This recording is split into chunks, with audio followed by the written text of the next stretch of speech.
দর্শক, এবারে আপনাদের দেশের বাজার দরের খবর জানাতে চাই। আমাদের সহকর্মীরা বিভিন্ন জায়গা থেকে আমাদের সাথে যুক্ত হয়েছেন। হবিগঞ্জ থেকে যুক্ত হয়েছেন রাসেল চৌধুরী এবং নেত্রকোনা থেকে আছেন হানিফুল্লাহ আকাশ। শুরুতে হবিগঞ্জে যেতে চাই। শীতের সকালের বাজার দরটা কেমন দেখছেন আপনি, রাসেল? শরীফ, আমি এখন আছি হবিগঞ্জের কোর্ট স্টেশন এলাকার চাষি বাজারে। সকাল থেকে বাজার ঘুরে যারা দেখা গেল যে আহ, তেলের দামটা কিছুটা বেড়েছে। বিশেষ করে ভোজ্যপণ্য তেল যেটি 5 লিটারের বোতল 910 থেকে 20 টাকা ছিল, এখন কিন্তু এক সপ্তাহের ব্যবধানে এখন বেড়ে 950 থেকে 955 টাকা হয়েছে। এছাড়াও চিনি গুঁড়া চাল যেটি 1 কেজির 115 টাকা ছিল, এখন 135 টাকা বিক্রি করা হচ্ছে। এছাড়া অন্যান্য পণ্যের দাম কিন্তু অনেকটাই কম। বিশেষ করে পেঁয়াজ 70 টাকা ছিল, এখন 50 টাকা বিক্রি করা হচ্ছে।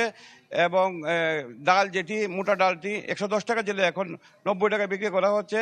এবং চিনি যেখানে 105 টাকা ছিল, এখন 95 টাকা বিক্রি করা হচ্ছে।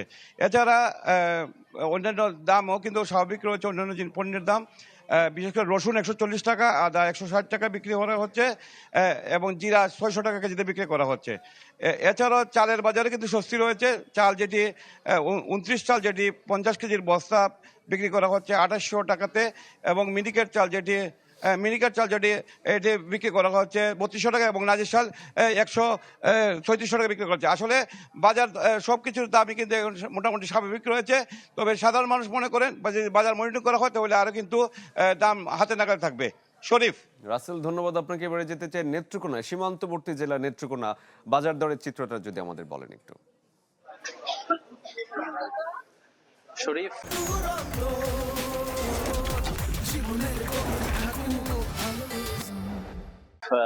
নেত্রকোনায় কিন্তু গত সপ্তাহের তুলনায় এই সপ্তাহে যে কাঁচা সবজি যেগুলো রয়েছে, সিম, পেঁয়াজ, আলু, টমেটো, ফুলকপি, পাতাকপি ইত্যাদি যে সকল পণ্য রয়েছে তা কিন্তু কেজি প্রতি 10 টাকা দরে কমেছে। আমরা ব্যবসায়ীদের সাথে কথা বলেছি, তারা বলছে বাজারের চাহিদার তুলনায় আমদানি বেশি থাকায় এই সকল পণ্যের দাম কমছে, এবং এটা যতই সময় যাচ্ছে ততই কিন্তু আমদানি বাড়বে এবং মূল্য যেটি রয়েছে সেটি কিন্তু দাম কমতে থাকবে। তার মধ্যে ঊর্ধ্বগতির কথা যদি বলি, গত সপ্তাহে যে সয়াবিন তেল বোতলজাত যেটা হচ্ছে 198 টাকা লিটার বিক্রি করা হচ্ছিল, সেটা অপরিবর্তিত রয়েছে। এবং দাম কমেছে ডিমের দাম।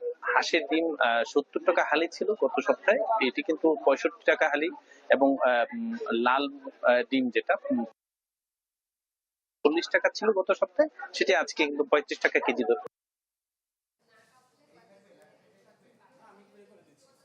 বাজারে ক্রেতাদের ভিড় কম, যে কারণে আসলে প্রত্যেকটা পণ্যের উপরে কিন্তু প্রভাব পড়েছে। এবং ব্যবসায়ীরা বলছেন যে আসলে ক্রেতার কম থাকায় কিন্তু বাজারে পণ্য আমদানি হলেও কিন্তু তারা বিক্রি করতে পারছে না, যে কারণে আসলে এই সকল পণ্যগুলির দাম কমেছে। তো এই ছিল নেত্রকোনা থেকে বাজারের সর্বশেষ পরিস্থিতি। আকাশ, ধন্যবাদ আপনাকে। দর্শক, আমাদের সহকর্মীরা যোগ দিয়েছিলেন হবিগঞ্জ এবং নেত্রকোনা থেকে। সকালের বাজারের চিত্র জানাচ্ছিলেন আপনাদের।